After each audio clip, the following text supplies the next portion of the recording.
Hello, I'm Carolyn Herbert from the Finance News Network, and joining me from Managed Accounts Holdings is CEO David Heather. David, welcome back. Thanks, Carolyn. Good to be here again.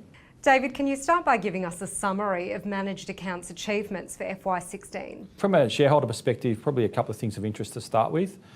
First of all, net profit before tax was up 20% to just over $1.1 million for the year. Also, FUA increased by 20% with the FUA at the end of June 2016 being $1.79 billion. And off the back of that, we also increased revenue 26%. In addition, we signed 10 new firms to Memorandum of Understanding to build new solutions for, which was an equal record year for the year prior. So David, for investors who aren't familiar with Managed Accounts, can you give us a brief outline of your business model? Carolyn, we're probably a little bit different to most other providers in the managed account space in that we don't take to the market a product off the shelf. We actually work with intermediaries and particularly IFAs on building a solution that matches their needs for their particular requirements. So, which could be portfolio management requirements, branding, fee structure, and a variety of other things. So, and that's not just about a managed account, that also can be a superannuation solution. So what that means is that the firms that we work with can differentiate themselves from their competitors. It means that they can run the investments they want to run and how they want to run those investments. And they can also use a variety of different service providers that might be specific to them in their solution, a la maybe execution brokers, their preferred managers or managed funds, and a range of other things. And David, why is Managed Accounts now becoming the disruptor in the platform marketplace? Look, quite simply, managed accounts boost efficiencies for advisors and the firms in which they exist. And with that, they lead to better outcomes for the client. So from a managed account point of view, they're certainly adding value to all the different players, if you like, that need a solution. With that, you've also got a range of advisors that are moving from institutionally aligned models to non-aligned models, and with that they're making decisions on implementing different ways of building solutions for clients. Plus you've got banks exiting ownership, which is only fueling that move. In addition to that, you've really got a scenario where practice valuations in the financial planning space have been moving to an EBITDA model of more recent time. That means that firms have to build more capability around efficiency, profitability, and managed accounts to deliver that solution. So you've got all these elements sort of coming together to create more of a requirement for a managed account. And with that, there's more disruption in the platform space, all to do with managed accounts. David, there's been some recent industry growth forecasts published which seem to benefit managed accounts. Can you provide us with a bit more insight on this? Look, what's been interesting with managed accounts becoming a bit more mainstream into the market, we've seen some reports come out over the last 12 months. One of those was Morgan Stanley, where they highlighted that the managed account industry could grow to about $60 billion in 2020. Now that was then backed up by some data that came out from IMAP, the Institute of Managed Account Providers, that suggested the current market in managed accounts was about $30 billion. Now for us, that represents our FUA currently at about 7% market share. So from our perspective, if the Morgan Stanley numbers are accurate, and I think they're on the light side, obviously that means that we're going to see some decent FUA growth occurring. But in addition to that, we've got an opportunity to increase our market share, of course. Now, in addition to that, Class Super has recently come out with a benchmark report which talks about the percentage of the market that's using platforms for SMSFs, and it's a bit lower than what the normal client mix would be. So that's also an indication that SMSFs are probably looking more at a managed account solution. I guess how does that relate to us? I mean, about 70% of our managed account service clients are self-managed funds. So we've already seen that trend, so that's not new news, but it's interesting that that's being supported by such a big player as Class Super.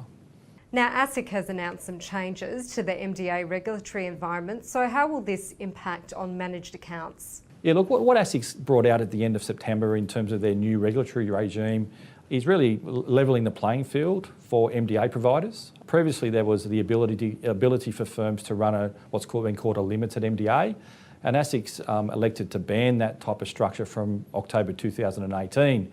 And what that's going to do with that part of the market is force those firms that are running limited MDAs to either seek to obtain a full MDA authorisation on their AFSL, or obviously to seek out an alternate option, and we represent a very good alternate option. I think the other thing that the MDA regime has done is reinforced the fact that managed accounts as a business model is a very viable business model. ASIC's obviously supportive of that business model by virtue of them not changing some of the core principles that the MDA legislation sat on since 2004. And with that, I think that's a support for what MGP is doing as much as the industry as a whole. And David, can you bring us up to date with managed accounts net inflows and funds under management? Yeah, sure, Carolyn. Look, if we look at FUA to start with, we mentioned at the end of June, FUA was about $1.79 billion. As at the 22nd of November, that's increased to $1.9 billion. So we're not far away of breaching the $2 billion barrier, which is a great outcome. From the flows perspective, in 2016, we delivered $288 million in net inflows. That was less than what we were thinking because our retail super solutions weren't rolled out in the 2015-16 year, but certainly with those solutions about to be rolled out, plus a whole lot of MDA services that have recently come on board to go live, we're looking at flows ticking up in the second half of this year. We've already seen a slight tick up in this quarter from the previous quarter, and I'd expect that to continue. And David, can you give us some insight into the products and services that managed accounts is currently implementing? Just the first one we've touched on a couple of times is the superannuation service that we're rolling out to about 15 firms as we speak. That's been taken a long time to get to where we are now, but the rollout's imminent, so we're quite proud about that. There's also an enhanced cash solution that we've now got live with our managed account service clients.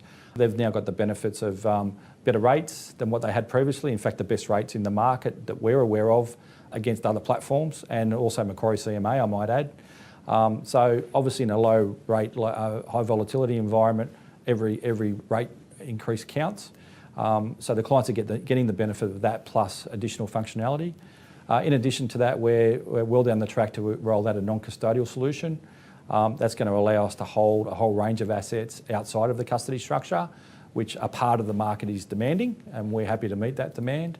And in addition to that, we're continuing with our Project Excellence initiatives, which process re-engineering or process improvement, plus we're making a whole range of changes to our technology platform. And finally, David, what can we expect from managed accounts for the remainder of FY17? We've started the year quite well. If you look at the September 16 quarter and compare that to the September 15 quarter, our net profit before taxes is up about 48%, which is a good start to the year, as I said. What we're looking to see is the services that we've rolled out, and there's a chart that's in the AGM presentation pack, which sort of demonstrates how many services we've got mature and in transition and recently live. So we're looking to see FUA increase from those in transition and recently live firms. And obviously we've got new firms to sign up to a memorandum of understanding for both the retail super and the MDA solution or managed account solution. And we're looking at signing up about more than 10 clients for the managed account solution. And I suggest more than 5 for the superannuation solution. Now, I'm a bit of a conservative person, so I'd like to think that we can do better than that, but certainly those numbers are achievable. As we've always said, really what the business is about is in continuing to enhance our net operating margin, and if we can also enhance our gross operating margin. I think there's also an appendix which demonstrates how we've done that over the last couple of years, and I'm certainly looking to do that again this year. And with that, that'll lead hopefully to better profitability than what we've achieved last year. David Heather, thanks for the update and congratulations on a successful 2016. Thanks, Carolyn.